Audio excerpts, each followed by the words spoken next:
దేవుని నామములో అందరికీ వందనాలు. ఈరోజు దేవుని వాక్య సందేశం. ఇందును గూర్చి దేవుడు తన్ను ప్రేమించు వారి కొరకు ఏవి సిద్ధపరచునో అవి కంటికి కనపడలేదు, చెవికి వినపడలేదు, మనుష్య హృదయమునకు గోచరం కాలేదు అని వ్రాయబడి ఉన్నది. కొరింథీయులకు రాసిన మొదటి పత్రిక 2వ అధ్యాయము 9వ వచనం.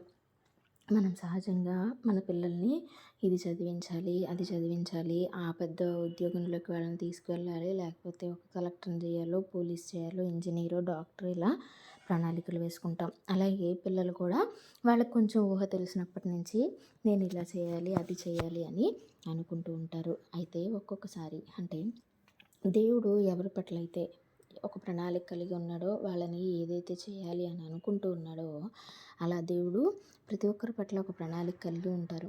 అయితే మనం అనుకున్నది జరగకుండా వేరేది జరుగుతూ ఉంటుంది. ఇదేంటి అబ్బా, ఇలా జరుగుంటే నేను ఇది చేసి ఉంటే ఇలా ఉండేవాడిని కదా, నా పొజిషన్ ఇప్పుడు ఇలా ఉండేది కదా, కానీ ఇప్పుడేమో నా పరిస్థితులన్నీ ఇలా ఉన్నాయి, ఎందుకు నేను అనుకున్నది ఏది జరగలేదు అని మనం సహజంగా అనుకుంటూ ఉంటాం. అయితే దేవుడు మన పట్ల ఏ ఉద్దేశాలు కలిగి ఉన్నాడో, ఏ తలంపులు కలిగి ఉన్నాడో వాటికి అవి మనకు అసలు అర్థం కావు. మన తలంపుల కన్నా ఆయన తలంపులు ఎంతో ఉన్నతమైనవి. మనం తల్లిదండ్రులు మన గురించి ఆలోచించేదానికన్నా, మనం మన పిల్లల గురించి ఆలోచించేదానికన్నా దేవుడు మన గురించి ఎక్కువ ఆలోచిస్తూ ఉంటారు.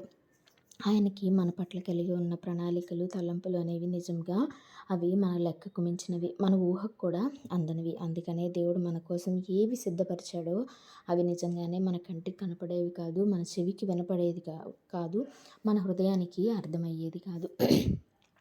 అదంతా జరిగిపోయిన తర్వాత దేవుడు ఇది జరగడం కోసమే నా జీవితంలో ఇన్ని మలుపులు, లేకపోతే ఈ పని జరగలేదా, వేరే పని ఇలా జరిగిందా అని అది అంతా అయిపోయిన తర్వాత మనకి అర్థమవుతుంది.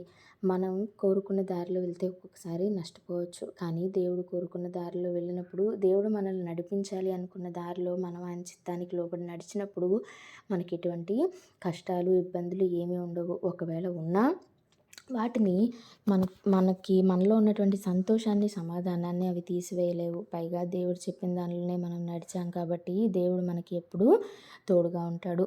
మనం అనుకోనని అంటే దేవుడు ఏదైతే మన పట్ల ప్రణాళిక లేదో ఆ దారిలో నడిచినప్పుడు మనకు కష్టాలు వస్తే దేవుడు తోడుగా ఉండడా అంటే ఉంటాడు.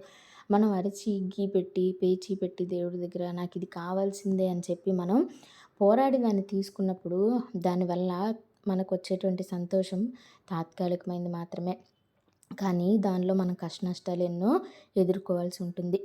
అది ఉద్యోగ విషయంలో కావచ్చు, వివాహ విషయంలో కావచ్చు, దేనిలో కావచ్చు.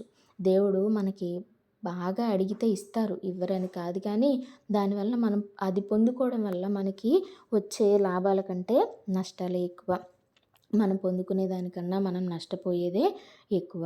కాబట్టి ఏది జరిగినా మన జీవితంలో ప్రభువా నా జీవితం మొత్తం నీకు అర్పిస్తున్నాను, ఏది జరిగినా అది నీ చిత్త ప్రకారమే జరగాలి అని మనల్ని మనం ఆయనకి అప్పగించుకున్నప్పుడు, మన జీవితాన్ని ఆయన చేతుల్లో మనం పెట్టినప్పుడు ఖచ్చితంగా మనల్ని ఆయన తలగా ఉంచుతారే కానీ తోకగా ఉంచరు.